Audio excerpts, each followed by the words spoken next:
Donc Milos Kerkez va s'engager avec Liverpool léegi dafay am un poste vacant et Bournemouth jamono ji ils sont à la recherche de défenseurs parce que avant-hier jotoon naa leen jox le schéma bi nga xamante ne moom la Bournemouth di footballer avec un schéma 4-2-3-1.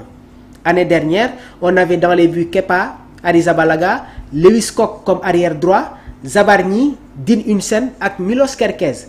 Au niveau de leur milieu de terrain, Christie, Adams, Patrick Kluivert comme électron libre, Semenyo, Tavernier ak Evanilson. Donc cela veut dire que avec le départ de Dean Huijsen, Real de Madrid, et aussi proposition bi nga xamante ne jóge na ci équipe bi di Paris Saint-Germain qui veut recruter Zabarnyi, donc cela veut dire que actuellement Bournemouth seen ñaari défenseurs centraux yi dañuy quitter équipe bi soo si dolliwee Milos Kerkez. Donc cela veut dire que dañuy dem recruter waat ay défenseurs loolu moo tax jamono ji Bournemouth ñi ngi jéem a rentrer en contact pour dem recruter El Hadj Malick Diouf. Je le vois bien signé ci équipe bi di Bournemouth et il peut être titulaire. El Hadj Malick Diouf a fait de très belles prestations face à cette équipe irlandaise waaye tamit match bi nga xamante ne football nañ ko contre Angleterre il a été exceptionnel et il a cet apport offensif parce que ñoom seen club dañuy football avec un schéma 3-5-2 donc El Hadj Malick Diouf se retrouve comme piston et suñu xool ses performances ak ses statistiques il a marqué des buts il a dérivé des passes décisives loolu moo waral nag jamono ji y a des clubs anglais yi nga xamante ne bëgg nañu attacher les services du défenseur de l'équipe nationale du Sénégal. Donc posez-moi vos questions. El Hadj Malick Diouf, est-ce une bonne destination mu jógee fa li nga xamante ne moom mooy Slavia Prague dem Sparta Prague dem ci équipe bi nga xamante ne moom mooy Bournemouth? Pour moi je dirais oui. Il peut bel et bien s'engager dans cette équipe bi nekk dans le championnat anglais. On va enchaîner toujours avec suñu actualité gannaaw bu ñu jógewee ci Marcus Rashford def tamit transversal voilà ci El Hadj Malick Diouf. On va terminer rapidement déjà rek hier on a vu les commentaires yi nga xamante ne indi ngeen ko concernant Nicolas Jackson. Bintou Fallou nee na Jackson est difficile à supporter, il doit avoir une certaine maîtrise de lui-même. Aujourd'hui encore en Coupe du Monde des clubs il a écopé d'un carton rouge. Nicolas Jackson est mal utilisé et incompris à Chelsea. Nicolas Jackson est bien utilisé à Chelsea parce que Nicolas maa ngi leen ko doon wax bi muy nekk Villarreal ki nga xamante ne moom mooy Unai Emery moom la doon football loo comme second attaquant derrière Gérard Moreno dañ doon gis Nicolas Jackson muy football comme second attaquant parce qu'il a la capacité de venir chercher la balle, faire des orientations, jouer sur les côtés et se replacer. Talent boobu am na ko.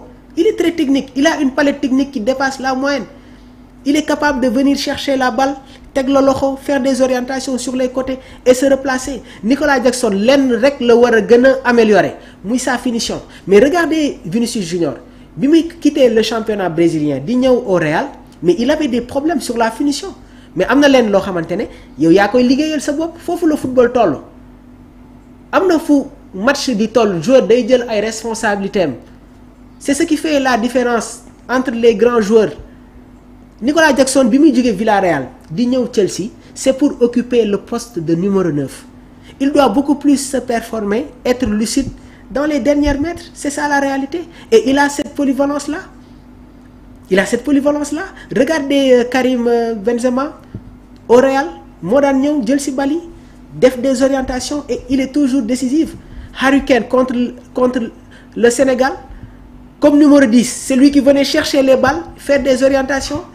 Nicolas Jackson am na loolu mais le problème mooy la finition. Donc am na leen loo xamante ne nag yow yaa koy liggéeyal sa bopp. C'est un excellent joueur. Léegi nag critique mënul ñàkk ci football.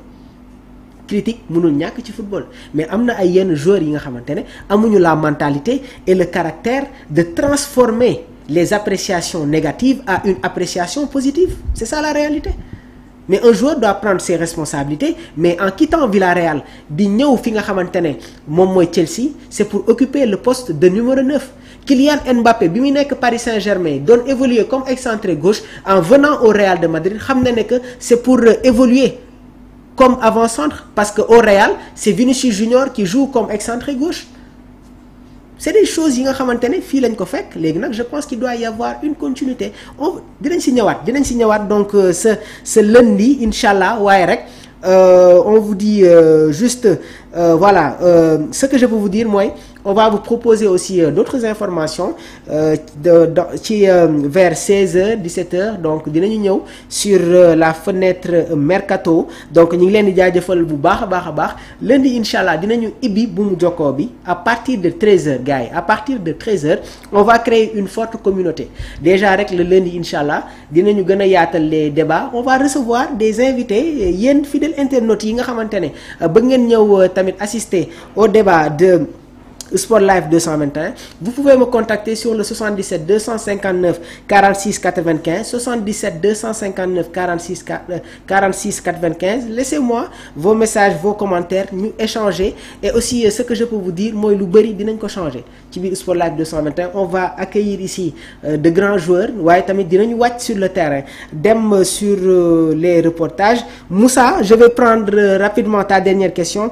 Est-ce que Yann Diouf a lancé, c'est avéré? C'est une très bonne information. L'information est officielle. Le gardien de l'équipe nationale du Sénégal, le deuxième gardien, muy Yann Diouf, nekk capitaine ci équipe bi di Stade de Reims. Les négociations sont ouvertes.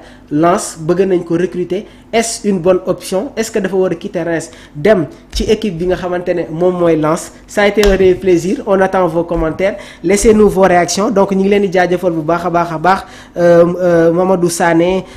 Moussa Diouf donc voilà Thiat ñi ngi koy jaajëfal bu baax a baax donc Mamadou Sané Moussa 77 259 46 95 laissez-moi un message ñu yeggali ko waaye tamit dinañ leen recevoir fii ci biir Sport Live 221 di jaajëfal bu baax a baax Fallou Silla moom mi nekkoon dans la partie technique et la réalisation gars yi protégez-vous fan yi moom grippe bi xaw na bëri tuuti donc ñu ngi leen di jégalu bu baax a baax mais bon on va respecter les rendez-vous fii ci biir Sport Live 221 l'information continue on va continuer avec vous on va vous donner toutes les informations en temps réel en dehors des directs dem leen ci page Sport Live bi ñu ngi fay amal ay yeneen vidéo waaye tamit on va vous proposer le portrait de Mamadou Sarr nekkoon défenseur ci équipe bi di Strasbourg dem Chelsea on va vous faire son portrait fi mu jóge fi mu jaar autre information day concerner Issa Diop passé par les espoirs de l'équipe nationale de la France nekkoon capitaine de Toulouse dem West Ham jamono ji muy football Fulham Issa Diop ñaay cokkeer bii la doon nekk pendant les vacances on va vous donner d'autres informations et dinañu amal un entretien avec son entourage Issa Diop peut bel et bien jouer dans cette équipe nationale du Sénégal am na ay joueurs yi nga xamante ne def nañu des erreurs de communication en choisissant la France et pourtant après ñëw nañu football ak équipe bii du Sénégal on va se renforcer c'est des informations exclusives di ngeen ko am fii ci biir Sport Live 221 jërë ngeen jëf